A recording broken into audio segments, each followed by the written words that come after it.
Sa aking buhay, tila ba ang kadiliman ang bumabalot sa bawat sulok. Bawat araw ay nagdudulot ng labis na pagod at lungkot.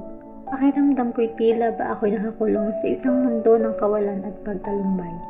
Ang galit at hinanakit ay bumibigat sa aking dibdib at tila ba walang katapusan ang mga problema.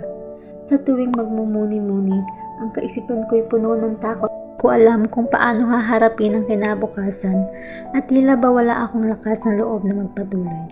Ang mga responsibilidad at pangarap sa buhay ay tila nagiging mga pasanin na hindi ko kayang dalhin. Sa gitna ng aking laban, pakiramdam ko'y walang karamay. Ang mundo ay tila walang pakialam sa aking kalagayan. Ang bawat araw ay isang hamon na tila ba hindi ko kayang lampasan.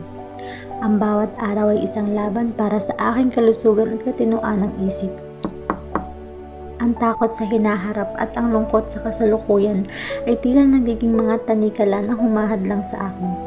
Sa gitna ng kawalan ng pag-asa, tila ba wala ng liwanag na umaasang sumiklab. Pakiramdam ko'y patuloy na bumabagsak sa isang bangin ng walang katapusan. Ang bawat hakbang ay tila nagdudulot lamang ng mas maraming sakit at bigati.